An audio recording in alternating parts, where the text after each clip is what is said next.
I never thought planning the perfect vacation could turn into my worst nightmare. For 6 months, I saved every penny from my marketing coordinator salary, even picked up freelance projects on weekends just to afford this trip to Ocean Breeze Resort in Clearwater Beach. I had it all mapped out perfectly. A deluxe room with a balcony overlooking the Gulf, 3 peaceful days, to finally finish my resume for that dream job in Seattle. What I did not expect was my stepdad Marcus announcing the night before we left that I would be sharing my hard-earned sanctuary with my 2 step-siblings. Before we dive into this story, I would love to know where you are watching from today. Please hit that like button if you have ever dealt with difficult family dynamics, and do not forget to subscribe for more real-life stories. Have you ever been in a situation where your generosity was taken advantage of by family? Let me know in the comments because what happened next will probably sound all too familiar. Let me give you some background on my complicated family situation. 3 years ago, my mom Linda remarried Marcus after her divorce from my dad. Marcus works part-time at a local hardware store, and his income has always been inconsistent. He constantly talks about financial pressures while somehow finding money for his own hobbies, like fishing trips and sports memorabilia. His 2 kids from his previous marriage, 15-year-old Dylan and 13-year-old Chloe, live with us full-time. Dylan spends most of his day glued to his gaming console, constantly asking for the latest expensive games and equipment. Chloe has developed quite the obsession with makeup and shopping, always wanting the newest products she sees on social media. Ever since they moved in, I have felt like a stranger in my own home. Marcus and the kids seem to take over every common space, leaving their belongings everywhere, and treating our house like their personal playground. My mom Linda always takes Marcus's side whenever conflicts arise. She constantly tells me I need to understand his situation better and learn to share more. According to her, I should be grateful we are all one big happy family now. But honestly, it never felt that way to me. I always felt like an outsider looking in, especially when Marcus would make comments about how I should contribute more to household expenses since I have a steady job.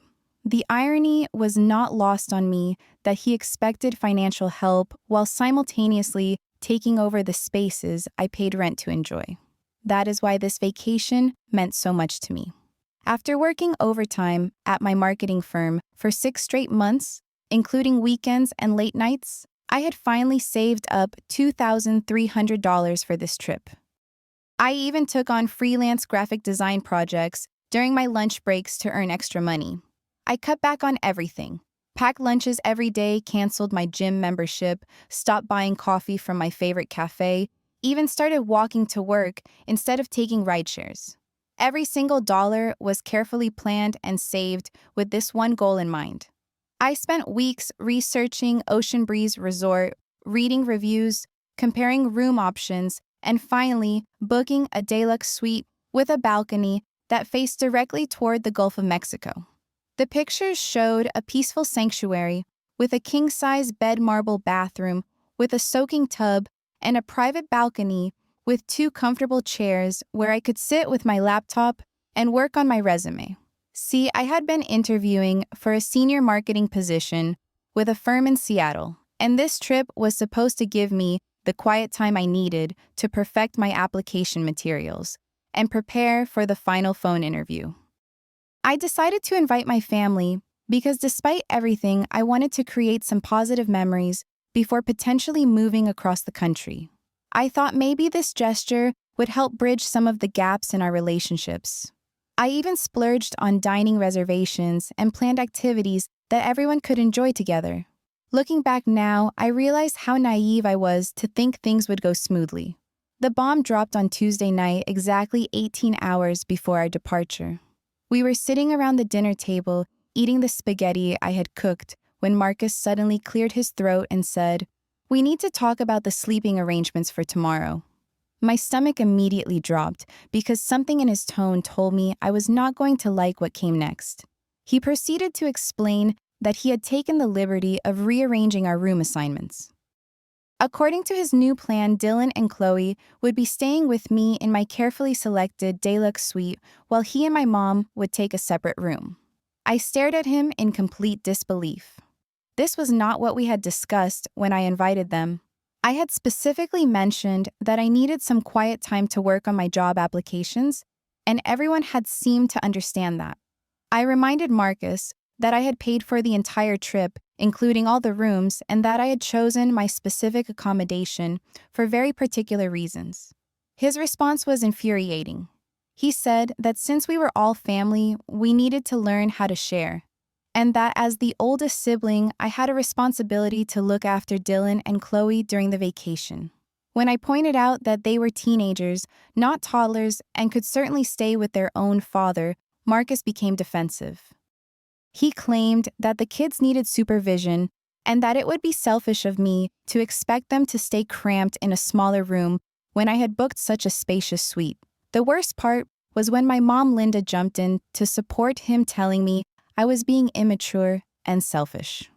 She said that families make sacrifices for each other and that I should be happy to spend quality time with my step-siblings. I felt completely blindsided and betrayed. Here I was, having worked myself to exhaustion to afford this trip for everyone. And now I was being lectured about being selfish for wanting to enjoy the room I had specifically paid for. I could feel my face burning with anger and frustration, but I decided to stay quiet because I did not want to cancel the whole trip and lose all the money I had invested. I told myself that maybe it would not be as bad as I imagined and that I could still find some peaceful moments during the days while we were at the beach or by the pool. Our first day at Ocean Breeze Resort should have been magical, but it turned into an absolute disaster from the moment we checked in. The confusion at the front desk was embarrassing enough when the staff tried to understand why the room arrangement had changed from the original booking. I had to stand there while the receptionist kept looking back and forth between her computer screen and our group, clearly puzzled about why the person who had paid for a specific room configuration was now requesting a completely different setup. Once we finally got to the rooms, Dylan immediately claimed the master bed closest to the window, dropping his enormous gaming duffel bag right in the center of it. Within minutes, he had connected his portable gaming console to the large, flat-screen television and cranked up the volume to an obnoxious level. The sounds of gunfire and explosions filled what was supposed to be my peaceful retreat. When I asked him to use headphones, he just shrugged and said his dad told him he could use the room however he wanted since we were all family. Chloe was equally problematic, but in a different way. She immediately commandeered the entire vanity area, spreading her extensive makeup collection across every available surface. She had brought what looked like a professional makeup artist's kit, complete with ring lights, multiple mirrors, and enough cosmetic products to stock a small store.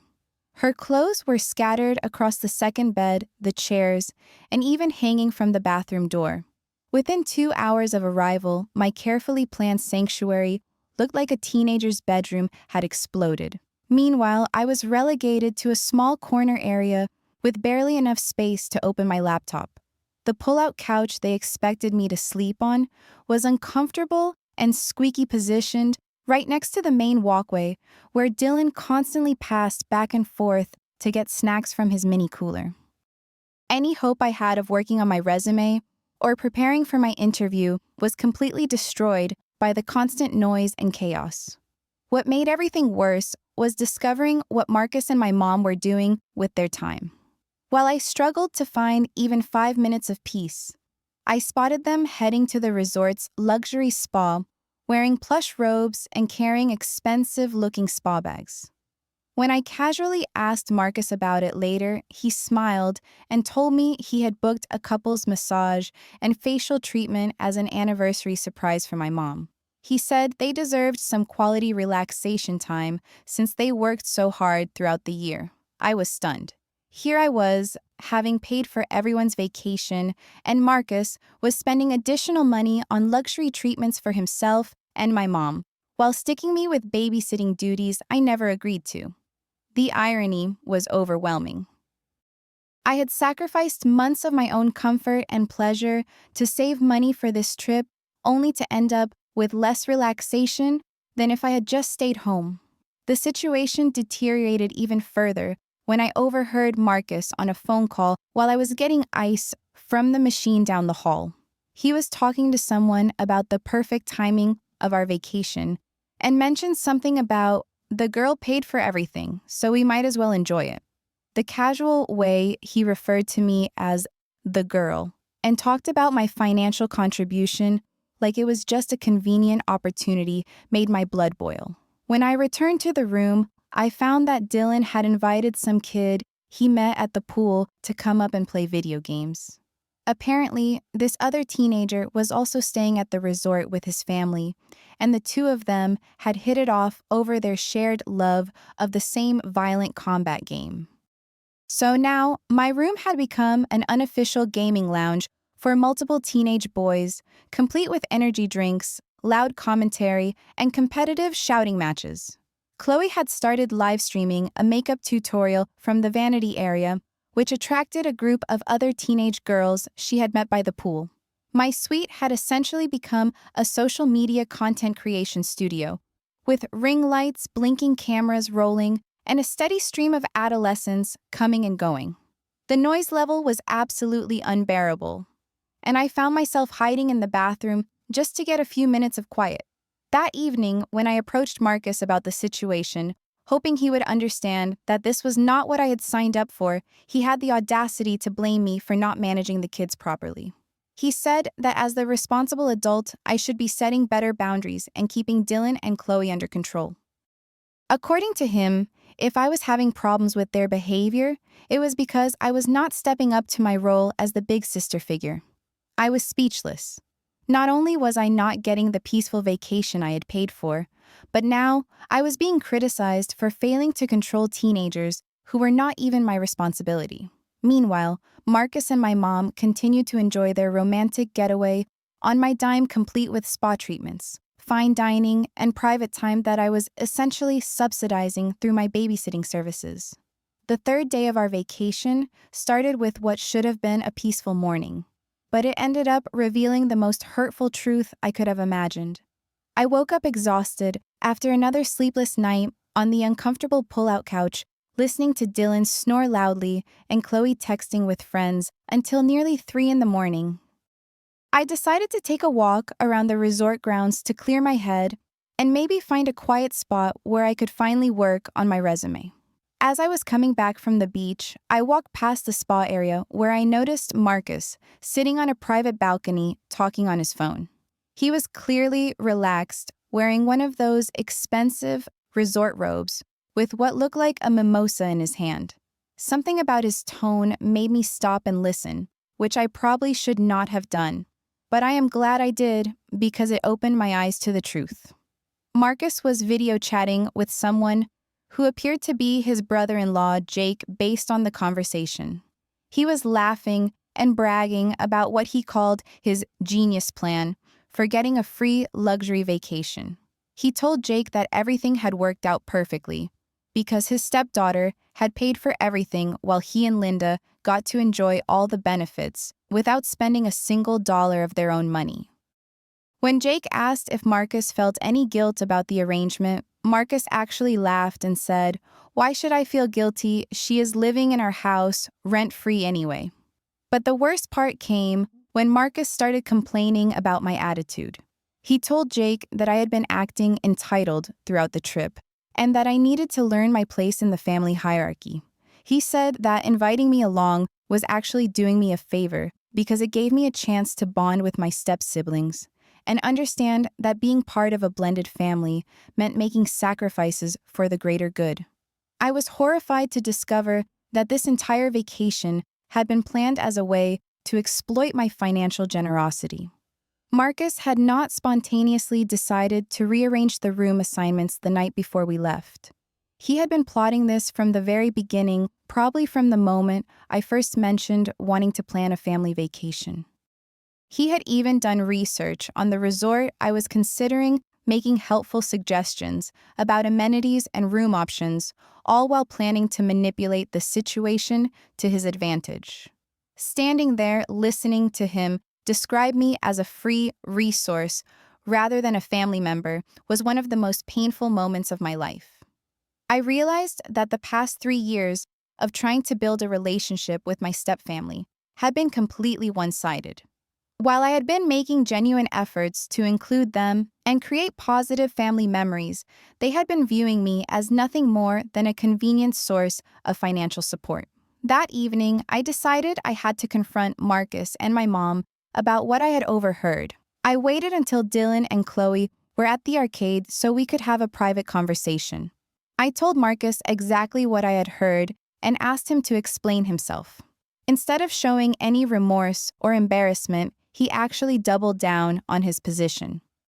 He told me that I should be grateful for the opportunity to contribute to family bonding experiences, and that my attitude throughout the trip had been selfish and immature. When I mentioned that I was seriously considering the job offer in Seattle, Marcus's entire demeanor shifted. His relaxed, condescending attitude disappeared and was replaced by something much more aggressive and threatening.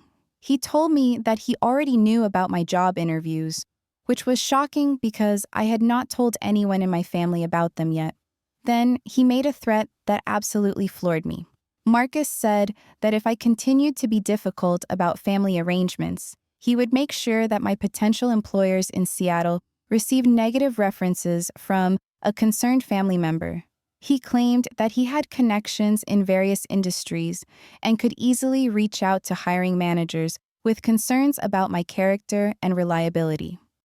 He said that employers value family stability and that a young woman who abandons her family responsibilities to chase career opportunities in another state might not be the kind of person they want to hire.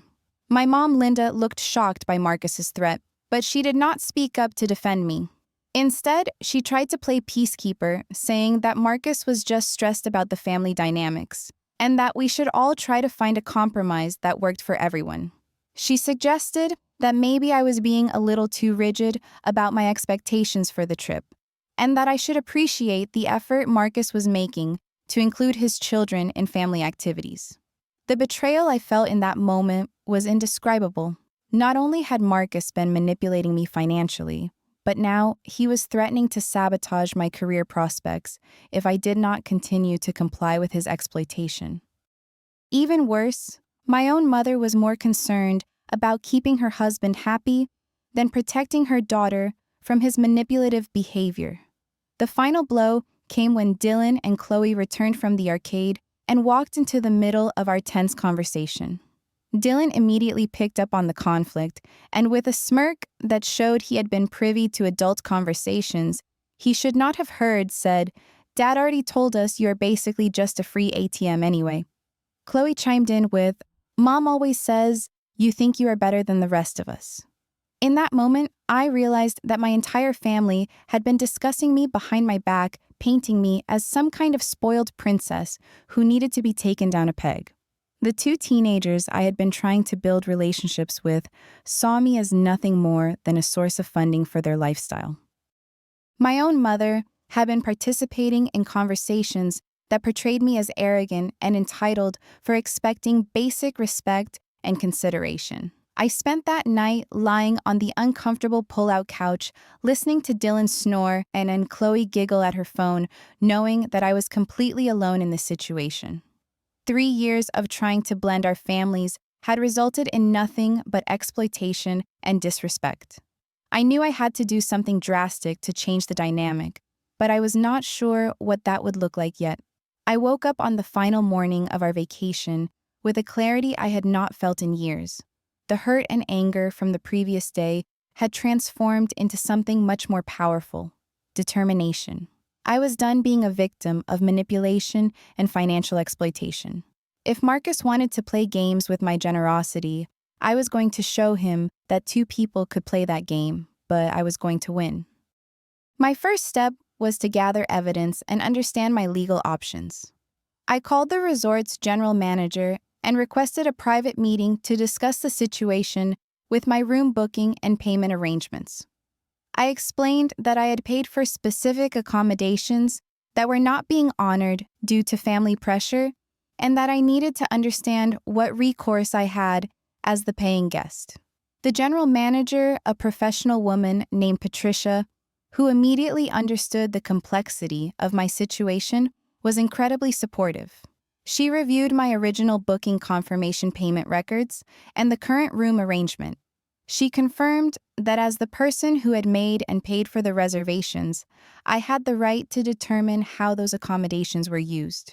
She offered me several options, including an immediate room reassignment that would match my original booking, or a full refund if I preferred to end the vacation early.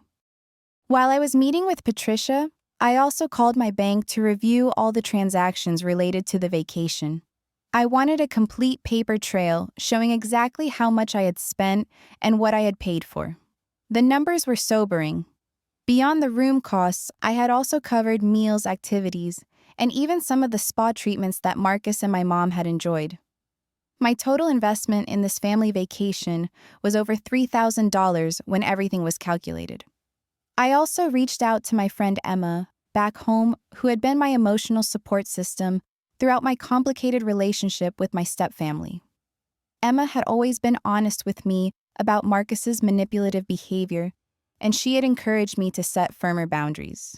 When I told her what had happened during the vacation, she was furious on my behalf and completely supportive of whatever action I wanted to take. Armed with documentation and a clear understanding of my rights, I returned to the family areas of the resort to execute my plan. I found Marcus lounging by the pool with my mom, both of them looking completely relaxed and content, while Dylan and Chloe were terrorizing other resort guests at the arcade with money I had provided for their entertainment.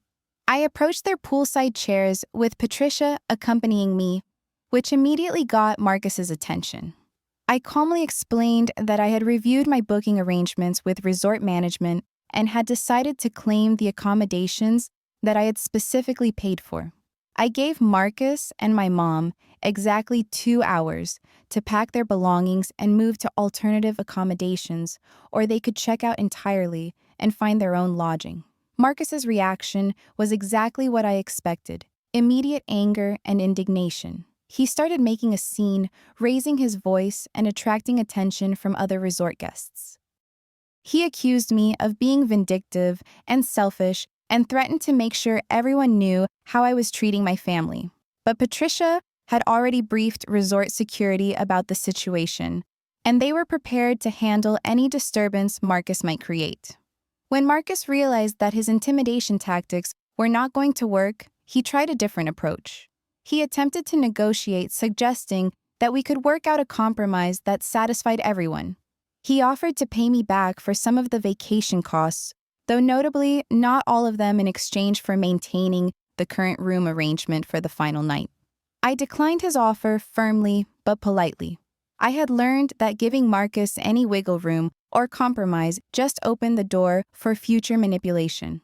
I told him that the decision was final and that they had 2 hours to make alternative arrangements. If they chose to stay at the resort, they would need to book and pay for their own accommodations.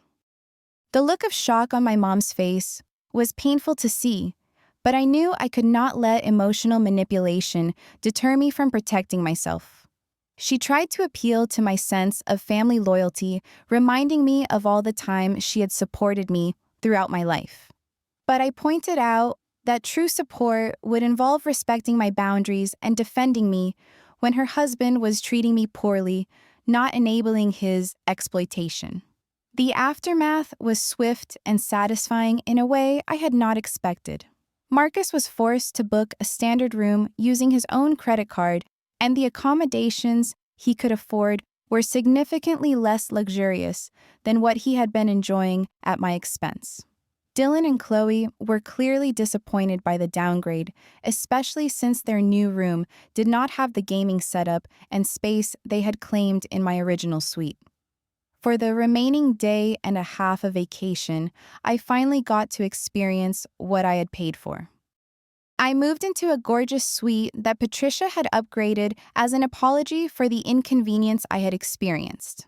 The room had an even better view than my original booking, complete with a private balcony where I could work on my laptop without interruption. I spent those peaceful hours completing my job application materials and having a successful phone interview with the Seattle firm. Without the constant chaos and stress created by my stepfamily, I was able to present myself as a calm professional candidate who was excited about new opportunities. Marcus made one attempt at reconciliation before we left for the airport. He approached me with what appeared to be a sincere apology, acknowledging that he had handled the situation poorly and asking if we could start fresh when we got home. But I had learned to recognize his manipulation tactics, and I could tell that his remorse was more about the consequences he was facing than any genuine understanding of how he had wronged me. I accepted his apology graciously, but made it clear that our relationship going forward would be based on mutual respect and clear boundaries. I would no longer be providing financial support for family activities unless I was consulted and my contributions were appreciated appropriately. Most importantly, I would no longer tolerate being treated as a second-class member of my own family. The flight home was peaceful because I sat separately from the rest of the family. I used that time to research apartments in Seattle and make concrete plans for my move, regardless of whether Marcus followed through on his threats about interfering with my job prospects. 3 months later, I successfully relocated to Seattle with my new position at the marketing firm. Marcus never contacted any of my employers, probably because he realized that his threats had been empty bluster, designed to control me through fear. My mom, Linda, eventually reached out to apologize for not standing up for me during the vacation conflict. She had started individual counseling to address her tendency to avoid confrontation, even when it meant allowing her daughter to be mistreated. Dylan and Chloe learned an important lesson about treating people with respect, especially those who show them generosity. Without my financial contributions, they had to adjust their expectations about lifestyle and entertainment, which honestly was probably good for their character development. The most important lesson I learned was that protecting yourself from exploitation is not selfish. It is essential for maintaining healthy relationships. Sometimes you have to be willing to enforce consequences, even when it feels uncomfortable or creates temporary conflict.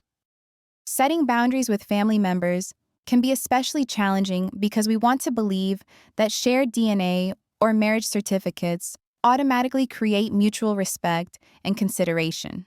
But real family relationships are built on genuine care, mutual respect, and reciprocal support, not on financial obligation or guilt-based manipulation. The people who truly belong in your life will understand when you need to protect your own interests and well-being. Those who react with anger or punishment when you set reasonable boundaries are revealing their own character, not exposing flaws in yours. I have built a wonderful life in Seattle, surrounded by colleagues and friends who appreciate my contributions without trying to exploit my generosity. I have learned to trust my instincts about relationships and to value my own needs as much as I value the needs of others. Most importantly, I have discovered that you can love your family while still protecting yourself from their harmful behavior. What about you? Have you ever been in a situation where family members took advantage of your generosity? How did you handle conflicts between wanting to maintain family relationships and protecting your own interests?